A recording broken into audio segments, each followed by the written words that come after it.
I really love the expression that I heard for the first time from Martin, actually. In all our discussions before this event, and today we've heard it as well, it's that bridging the silo idea. And I think that's something we should be doing, not only in this industry, but in all industries, and that's something we should be doing throughout the 2 days here.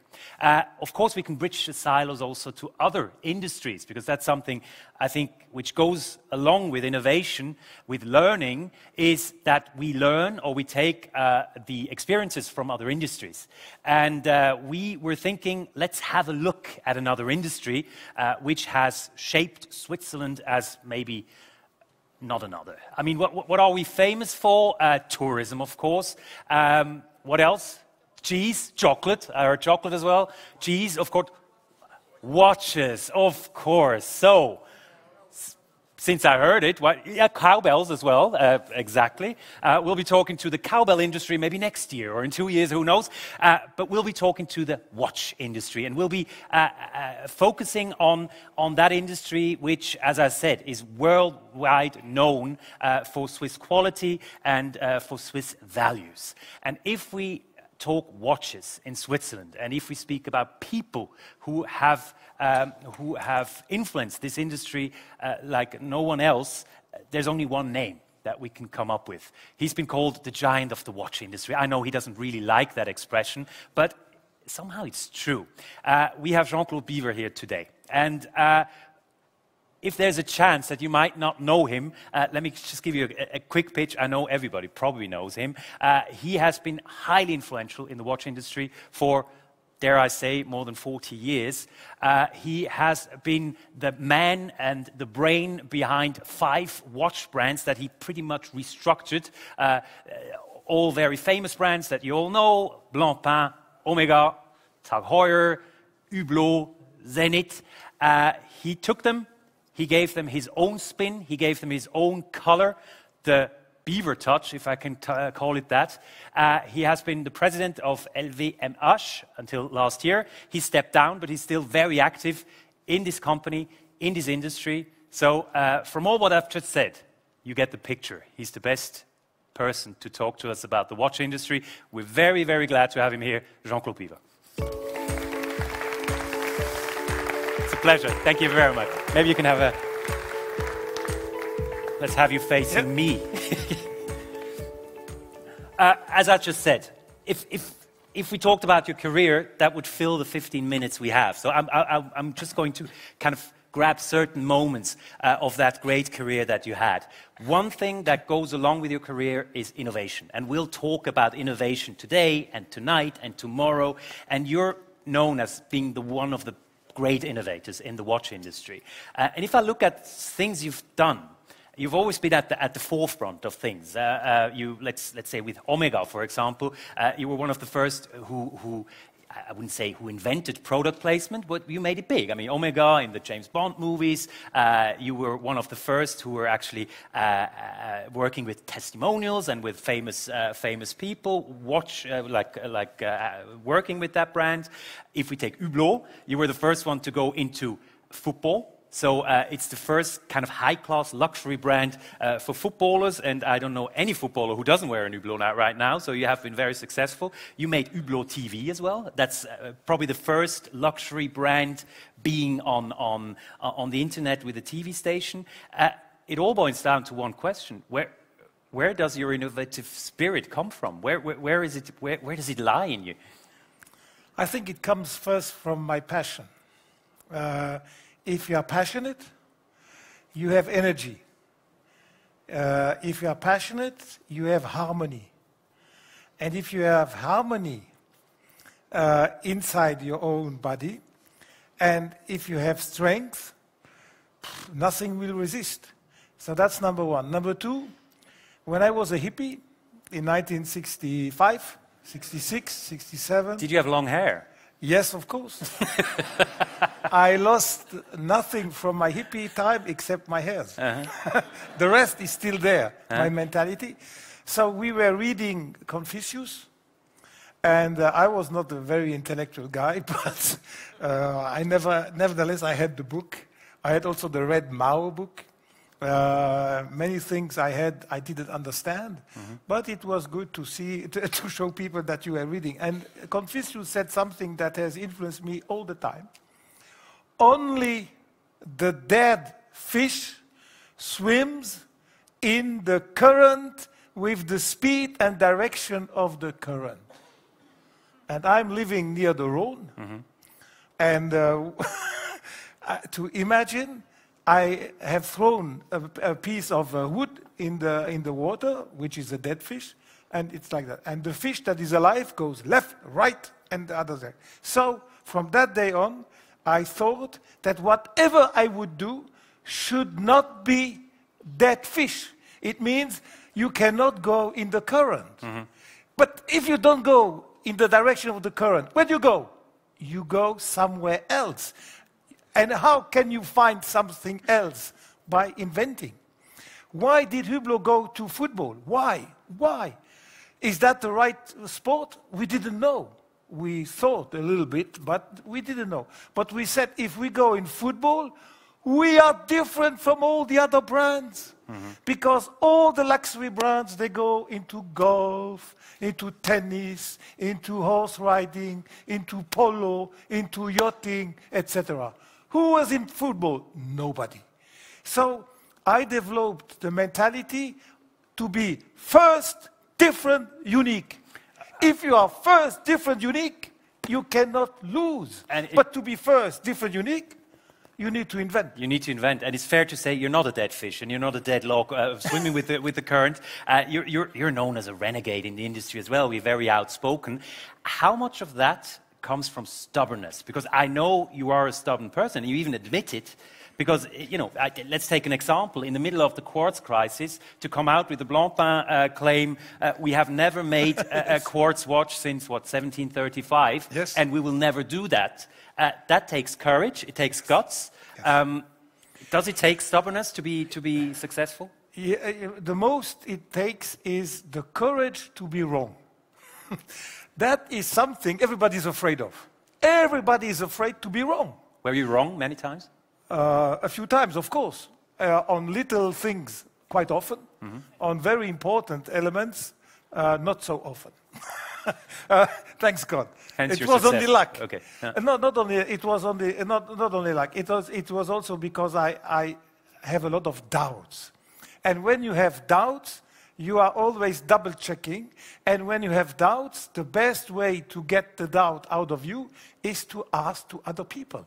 And when you ask to other people, you get help. And I got a lot of help, and I have a team. For instance, I'm now retiring, as you know. But my team was with me since '79. I have had the same people from '79. Others came and joined me in '82, others in '86, and the youngest one came in '94. So that's a group of people that have been always around with me, with whom I have shared, with whom I have forgiven all their mistakes, and my mistakes too. We had sessions of mistakes sharing. Every 3 months, we were sitting, the 5 of us, and we were telling everybody had to tell 3 mistakes he did. Because no mistake, no activity. You cannot. The only part where you don't do mistakes is in the sleep. This is why bad people, you wish they sleep long. But that's almost that's almost a modern access, because a lot of companies nowadays celebrate failure, because they say exactly that. Yes. How can we learn if we don't fail? You cannot learn without failure. And to be sure, I mean, to prove what I say is right, look at sport. There is nobody, Federer in tennis. How many times was he wrong? Till the trainer, and it start again. You win through failures. The failure is a step that brings you to success. But stupid people repeat the same mistake several times. These people send them to competition like this, they can help from the outside. Let us speak about failure once more. You've had your crises as well throughout your career. Another example, Tag Heuer. When you were at the helm of it, there were multiple crises. We had the China crisis, as we know, yes. The law that the Chinese couldn't accept any gifts anymore. Then at the same time, you had the terrorism crisis, so people didn't come to Europe anymore. And on top of that, Apple invented the smartwatch. So it was kind of a triple crisis. You reacted as you always do. You didn't swim with the current. You reacted appropriately. For example, you invented your own smartwatch when everybody said, how can you do that? But that brings me to the question, and it has been asked here before as well. Can you only be innovative and can you only change and transform your business in times of failure, in times of crisis? Does it make it easier to bring your people along and say, look, we have to change something, otherwise we're doomed? It doesn't make it easier, it makes it indispensable. It makes it, you have to. Yeah. There's no choice. When everything goes well, then you are in danger because it can get less good, number one. And number two, you can think that you are so brilliant. So that is the start of arrogancy. And after arrogancy comes the final failure. Yeah. So when it's more difficult, then you have no choice. And I love difficulties, because in the difficulties, you can make the difference between others. When it's good for everybody, when Lucerne is full of customers from outside China and everything who buy watches, then it's easy to sell watches. But imagine nobody comes to Lucerne. How do you sell watches? That's the challenge. And I have always loved this difficult time. And when we had this difficult time, we reacted. As you said, we said, okay, Apple did the connected watch. We're going to do a connected watch. But how can we do a connected watch? We have never done anything in the communication business. We are doing watches with our fingers. You cannot. So we said, let's go to the big two leaders beside Apple. We went to Intel, we went to Google. And we said to Intel and Google, hey guys, do you want to let Apple alone making a smartwatch? Or do you want to be associated with the first luxury Swiss smartwatch? And of course, they said yes. They said, come on guys, yeah, let's go. So, and we brought out our Tag Heuer smartwatch. It was the biggest success ever. I think if someone doesn't know you, he knows you by now. As from these 10 minutes, we can get that you're a very emotional guy, and you're very kind of, you can take people on board. Is that sometimes lacking? And when we speak about other industries, do you feel like other industries could learn from that approach as well? That whatever you do, whatever you sell, whatever you deal with, do it with passion. Yes. Passion, emotion is what we are lacking. Why? I believe. Why? I'm not 100% sure. But our people, our young people, I give a lot of lessons in the different universities. Cambridge, Harvard, etc. INSEAD in Paris, Qingdao in Beijing, etc. I even wrote a book for these students. They get they enter into a system of technocracy. And the more you become a technocrat, this is what we are teaching them, the more you lose your instinct. Because you have no instinct anymore, you will analyze everything and make market research. And as long as you don't have market research and analysis, you will do nothing. Then you are just like a computer. Because the computer can do it. What the computer cannot do, he can have no instinct. That the computer can never do. He cannot be pragmatic, and he cannot be emotional. So the only way to beat the computer, the artificial intelligence, is through keeping my instinct in addition to technocracy. Technocracy cannot guide you. Technocracy is just a tool to check. But very often, these young managers, when they come to us, they are totally in their world of technocracy. They have lost the instinct. They have lost innovation. And that is probably what we have to come back to believe in elements that you cannot get mathematic control of it. So bringing back the inner fire to the knowledge as well. So we already have two advices from you. You know, never lose your passion. The first one, you said it already.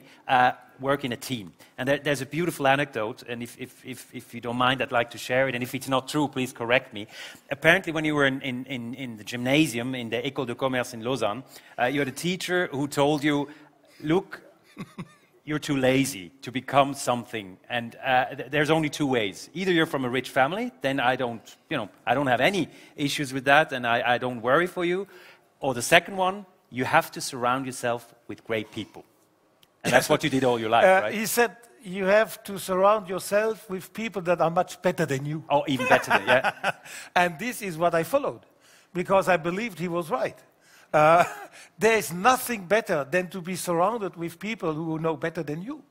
And how can you be a good chief orchestra when you are the best violin player, when you are the best piano player? No, they should be the best. And once you have the best people around yourself, then you can guide the team. Mm-hmm. And it's like a trainer on football, you know, the guy, yesterday we had the game Liverpool against Barcelona, but the two managers were not the best players. Mm-hmm. You know, but they are conducting, they are making the strategy. So that is what I followed. That is something the teacher told me. He thought he would make me lose face, but he did the best ever in my life, because from that day on I said, I will only be surrounded with people that know better than myself. Did you ever get back to him and tell him what you've become? No. No. He might have been surprised, right? Yes, but I think he died in between. Because I was 15 years old, which is now 55 years ago. You're slightly older, let's put it that way. You're still a young man, of course. But as you grow older, do you feel your approach has changed? Dealing with people, dealing with young people, do you find it more difficult to get? I mean, I saw you on the phone, so you obviously took all these things on board. But do you feel it's more challenging now? No, I'm absolutely against the thing that it's more challenging. I'm absolutely the enemy of this. I saw the title of here, the disruption. But how disruptive was tourism 100 years ago? You know, and when the Swiss built this incredible Jungfrau train, you know, the disruption was much bigger before than now. And when Ritz made all these hotels, God damn, these guys had guts. They were disruptive, much more than we are today. So when we say, oh, today we must be, of course we must be disruptive. We must wake up. But it's difficult to wake up when you sleep. And we should never forget what the Tibetan said. You know, I was also reading Tibet and Buddhism. When you have reached the top of the mountain, go on climbing. Because if you think you have reached the top, you are already There's only the way down. Finished. We'll take that as the last advice. And as my last question, since we're going into a segment where we talk about talent, once you said something very interesting about young people. You said, I listen to them because I fear I will not understand them at one point. Yes. Would that be your advice as well, how to deal with young people in your trade, in all industries? It's essential, and I will tell you now why. The 21st century has not yet started. We are not in the 21st century, we are in the 20th century. Of course, I know that we are in the year 2019, and mathematically, 2019 should belong to a century called 21st. But we are not in the 21st century. How come we are not in the 21st century, Mr. Beaver? But very simply, because nobody born in the 21st century is shaping this century. All the guys that are shaping the century are coming from the 20th, and they are born in the 20th. I am born in 49, old man with old philosophy, with no conscience about nature, with no conscience about the protection of the seas, with no conscience to share wealth. We are the same model of the 20th century. We brought it flat into the 21st. And we said, hello, welcome to the 21st century. But the 21st century will exist in 2035, when the first kids coming from this century will shape the century. And they will do it totally different from us. Thanks God. It will be much better. They will save planet Earth. That is why we should now, now it's already too late. No, it's never too late. We should listen to this young new generation that will be in power of the century later. So we are not disconnected. If we don't listen, if we don't understand what they're doing, if we don't hear their messages, then we will disconnect, and then we will really be old people from the 20th century. A passionate claim for the younger, for the next generation. I think we couldn't stop this interview more appropriately. Thank you so much for your insight. Thank you so much for your stories, and thank you so much for teaching us about Confucius and Tibet and Marx and showing us how it's done. Jean-Claude Piver, thank you so much. Merci. Thank you. Merci bien. Merci. Je peux partir? Oui, tout à fait. Okay. Tout à fait. Merci bien.